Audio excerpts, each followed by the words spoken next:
Olá, amigos, bem-vindos ao Daily Devotions, o devocional diário da De Gravataí, a nossa igreja, a nossa família.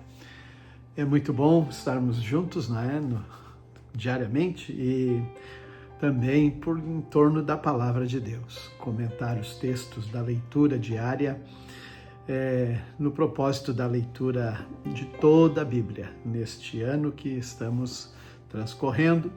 E aqui estamos em Ezequiel, profeta do exílio, da Babilônia, Ezequiel 35 e 36. Neste tempo da sua profecia, ele agora pelo Senhor profetiza e volta-se, Você volta o seu olhar contra o Monte Seir, e que representa também, queira ou não, o Seir foi um dos grandes desafios que Israel enfrentou no caminho para a Terra Prometida e precisou lutar, E Seir foi aquele que também buscou dominar, destruir Israel. E o Senhor deu livramento, o Senhor deu vitória a Israel, sobre Seir,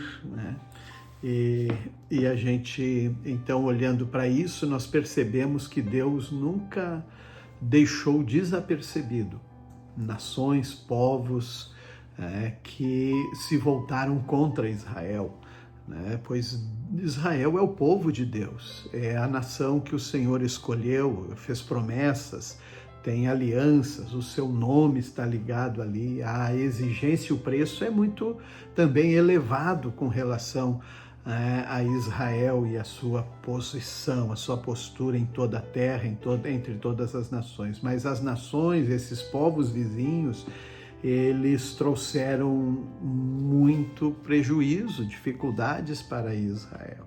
E aqui ele vai falando, claramente, inclusive, nunca Deus deixa de lado, desapercebido Edom, que também é um dos povos que buscaram dificultar a Israel e até mesmo zombavam, porque quando zombava de Israel, no momento que ele passava a nação pelos as dificuldades de guerra, derrotas, sofrimentos, ainda que era da permissão de Deus, porque vai dizer aqui, que quando os israelitas viviam em sua própria terra, eles profanaram com seu estilo de vida.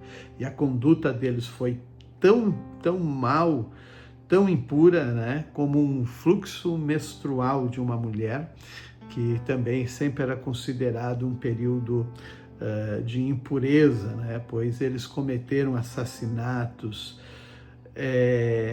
adoração a ídolos, e aí o Senhor derramou a sua fúria. Mas isso o Senhor tem o direito. Agora, quando outras nações eles fizeram mal a Israel, Deus também não tolerou.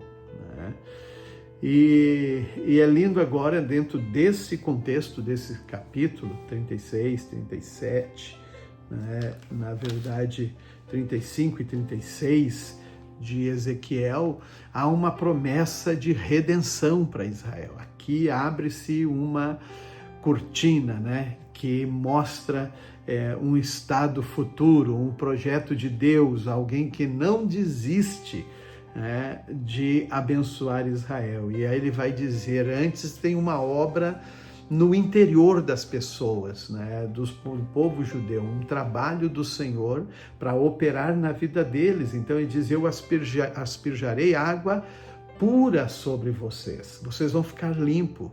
A gente sabe que a água pura é um dos símbolos da palavra de Deus, a Torá, o ensino da palavra. Eu purificarei de sua impureza e sua adoração a ídolos. E lhes darei um novo coração, colocarei um coração de carne e tirarei o coração de pedra. Porei dentro de vocês o meu espírito para que sigam os meus decretos. Então, a gente sabe que para seguir a palavra de Deus, estarem alinhados com os preceitos bíblicos, a gente precisa do Espírito Santo. Nós não fizemos por nós mesmos, nós fizemos sim, tomamos decisões, né? Mas é o Espírito Santo que nos capacita para isso, até para isso. Não temos nenhuma glória, nenhuma honra para dizer eu faço, não. É o Espírito do Senhor que nos capacita, né, a obedecer os seus estatutos. Que lindo, né? Vocês serão meu povo e eu serei o seu Deus. E ainda diz assim, essa terra que antes era desolada, deserta, agora é como o jardim do Éden. A verdade é que aqui o profeta está falando para o povo, dizendo o Senhor, né, ao povo, estou disposto a ouvir as orações de Israel. E aí então vem as consequências de bênção, pois esse é o que se refere o salmista, o Salmo 116, ele tem essa gratidão, ele diz, eu amo ao Senhor porque Ele ouve a minha voz. Ele ouve as minhas orações, porque Ele se inclina para ouvir, orarei enquanto eu viver. Você falar com Deus que te ouve. E ele diz, disposto a ouvir as orações de Israel, foi o que o profeta Ezequiel, e o salmista está dizendo isto, né? Imagina, em todas as circunstâncias da vida, dilemas, problemas, ter um Deus que nos ouve é muito maravilhoso e especial. O Senhor é compassivo e justo, e aqui é a natureza de Deus, e o Senhor é misericordioso.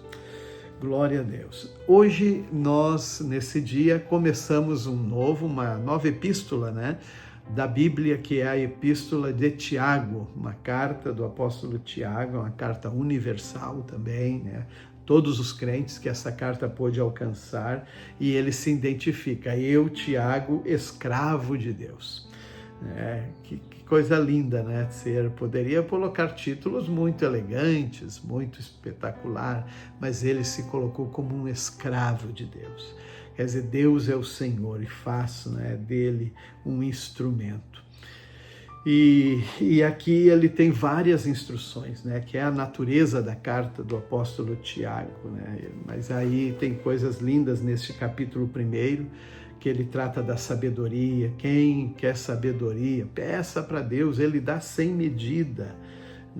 E também os crentes viviam muitas provações naquela época, era muito difícil ser crente, mas ele diz, feliz é aquele que suporta com paciência as provações e tentações, porque depois vai receber a coroa da vida. Que lindo! Muito bem, Provérbios 27, versículos 23 a 27, tome conhecimento do estado de suas ovelhas e dedique-se a cuidar de seus rebanhos. Isso é uma palavra para os pastores. Que Deus nos abençoe e seguimos adiante. A paz.